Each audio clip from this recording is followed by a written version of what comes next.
Once upon a time, in a quiet little garden tucked behind a small house, there lived a curious young cat named Milo. Milo was not an ordinary cat. His fur was soft and striped like golden sunlight mixed with shadows, and his eyes gleamed with a mischievous sparkle that seemed to hold 1,000 questions about the world. Every morning, Milo would wake up with the rising sun, stretch his tiny paws, arch his back, and set out to explore the corners of the garden, sniffing flowers, chasing butterflies, and listening to the whispers of the wind. On one particular morning, the air was fresh with the scent of dew, and the sky was painted with soft shades of pink and orange. Milo crouched low in the grass, his whiskers twitching, his tail flicking back and forth. He had spotted something unusual. A small bird perched alone on the branch of an old oak tree. The bird's feathers shimmered in the sunlight, a delicate blend of blue and silver, and its tiny chest rose and fell with a sigh. At first, Milo's instincts stirred. He was, after all, a cat, and cats are known for their hunting nature.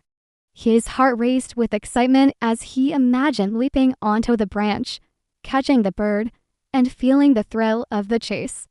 But then, something unexpected happened. Milo noticed the bird's eyes. They were not filled with fear or alertness, as most birds' eyes would be when a cat approached. Instead, they looked heavy, sad, and lonely. The bird, whose name was Pico, had been left behind by his flock. The other birds had flown away to distant lands, chasing the warmth of the season. But Pico's wing had been injured, and he could not keep up. He sat on the branch, day after day, watching the sky, longing for companionship, and whispering his sorrow into the wind. Milo tilted his head, his sharp instincts softening into curiosity. Why does this bird look so sad? He thought. Why does he not fly away when he sees me? Instead of pouncing, Milo slowly padded closer, his paws silent on the grass. He sat beneath the tree, gazing up at Pico. The bird noticed him and trembled slightly, expecting danger. But Milo did not leap. He simply sat, his tail curling round his paws, his eyes gentle. "Hello, little bird," Milo whispered softly, though cats are not known for speaking aloud. In the magical garden, however, animals could understand one another's hearts. Pico blinked, surprised. You are a cat. Aren't you supposed to chase me? Aren't you supposed to frighten me away? Milo lowered his gaze. I thought about it, he admitted honestly. But then I saw your eyes. You look lonely. And I know what loneliness feels like. The bird tilted his head, lonely. But you are a cat. Cats are strong, independent, and proud. How could you know loneliness? Milo sighed. Sometimes, even when the garden is full of flowers and butterflies, I feel alone. I chase things, I play, but when the sun sets, I sit by myself. I have no one to share my adventures with. I think you understand that feeling too. Pico's wings trembled. Yes, he whispered. My flock has gone. I cannot fly with them. I sit here, day after day, watching the sky, wishing someone would stay with me. And so, in that quiet moment, something magical happened. A cat and a bird, two creatures who were supposed to be enemies, discovered that they shared the same longing, the desire for friendship. Milo smiled. Perhaps we can be friends, he said. Pico gasped, friends? A cat and a bird? Is that even possible? Why not? Milo replied.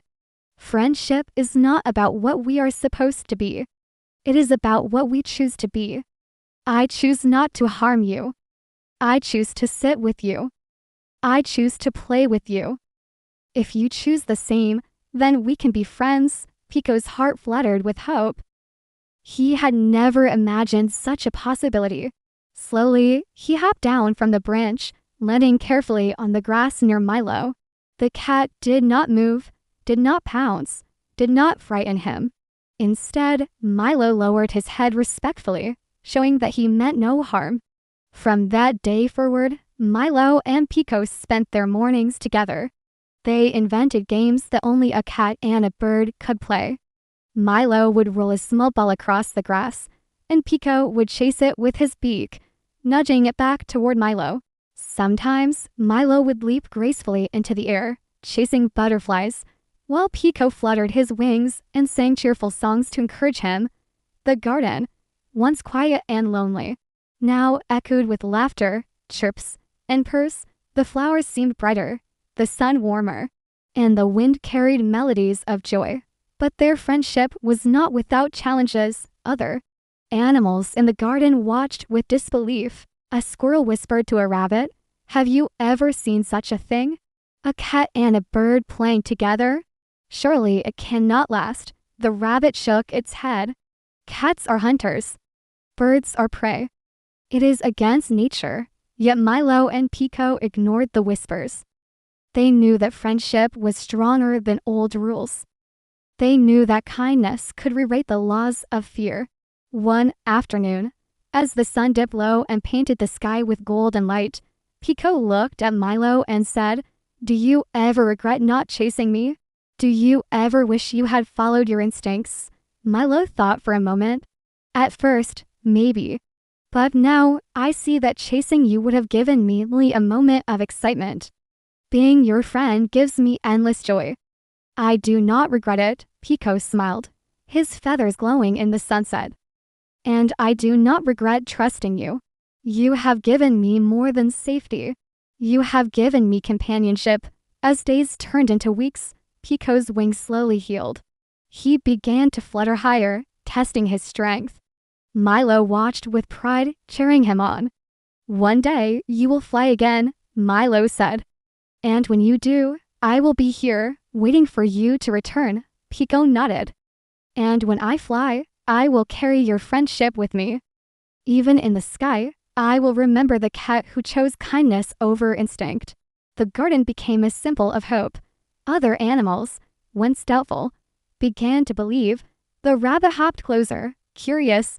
The squirrel dropped his suspicion and joined their games. Soon, the garden was filled with creatures of all kinds, playing together, learning that differences did not have to mean division. And so, Milo and Pico's friendship grew into something larger than themselves. It became a story whispered among the flowers, sung by the wind, and remembered by the stars. Every evening, as the sun set and the sky turned deep blue, Milo and Pico sat side by side, gazing at the horizon. They did not need words.